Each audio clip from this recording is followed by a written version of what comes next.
Honda Click 150បងប្អូនអានេះ K54 ណាបាទអញ្ចឹងបាត់តេឡេបាត់ ID key ឬក៏យើងហៅថាបាត់លេខកូដសោវាណា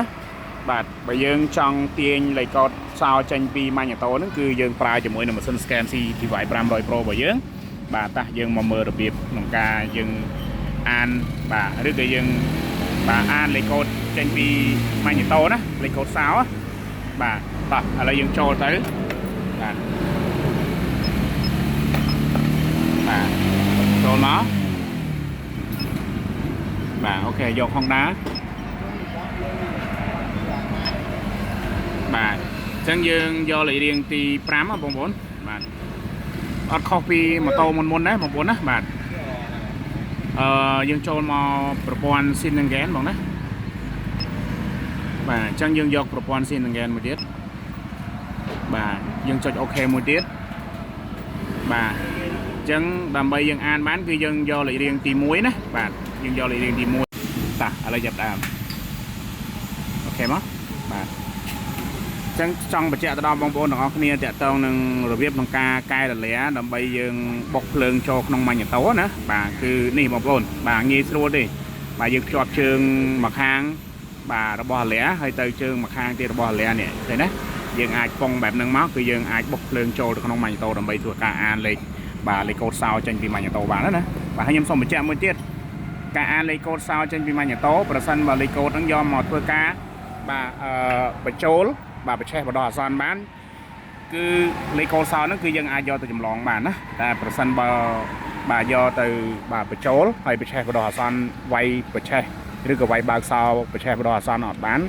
លេខកូដនេះគឺយើងមិនអាចចម្លងតេឡេបានទេតែយើងអនុវត្តបាទមក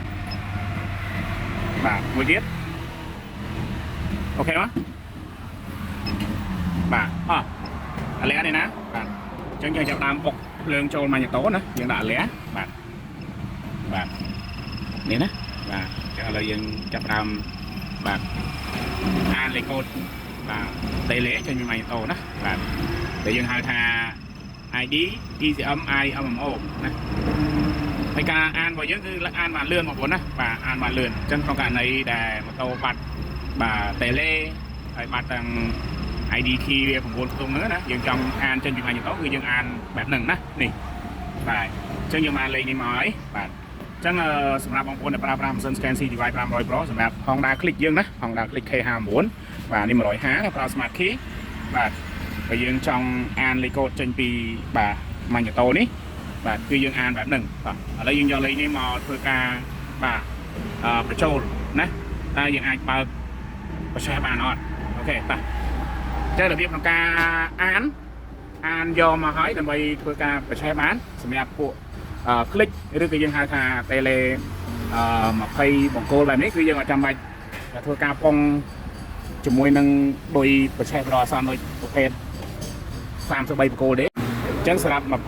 ង្គោលរបស់យើងបាទគឺយើងសកត់ទៅលើកុងតាក់ដេដើម្បីបាទបញ្ចូលលេខ9តុងបញ្ឆេះបដោះអាសន្នណាបាទនេះគឺយើងអាចវាយបើកសោបានតែឥឡូវយើងចាប់ដើមអនុវត្តបាទឥឡូវវាលោតមកហើយអញ្ចឹងផ្ដំដោយលេខម៉ានបាទលេខ0ណាលេខ0យើងអត់បញ្ចូលទេណាយើងអត់វាយបញ្ចូលទេបាទបន្តមកលេខ2 1 2បាទអញ្ចឹងចង់ដឹងថាយើងវាយបើកសោបានអត់បើយើងវាយបើកសោបានច្បាស់ណាស់គឺយើងអាចយកទៅឆ្លងតេឡេបាន1 2 3 4 5 6 7 8 9 1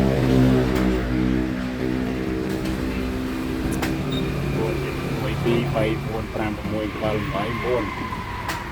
បញ្ជាក់បងប្អូនបាទការបញ្ចូលបែបនេះបើសិនបើលេខ0យើងអត់បញ្ចូលទេណា1 2 3 4បាទលេខ0យើងអត់ទេ0លេខ0យើងរំលងណា1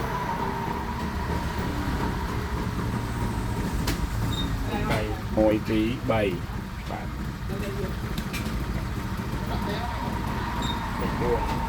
2 3 4បាទយើងដល់លេខ0លេខ4មួយបាទយើងរងចាំស៊ីលេខ0មួយទៀតយើងមើលអស់គ្នាយើងអាចបើកសោបានទេបាទនេះយើងអាចបើកសោបានបាទអូខេឃើញទេយើងអាចបញ្ឆេះបានអញ្ចឹងបើសិនតែយើងបញ្ឆេះបានបែបហ្នឹងបាទគឺមានន័យថាលេខកូដណាហើយយើងអានចេញពីម៉ាញ៉ូតូហ្នឹងគឺយើងអាចយកទៅចម្លងតេឡេបានហើយបាទអញ្ចឹងងាយៗណាបាទអូខេអរគុណបងប្អូនបាទមានប៉ុណ្ណឹងទេ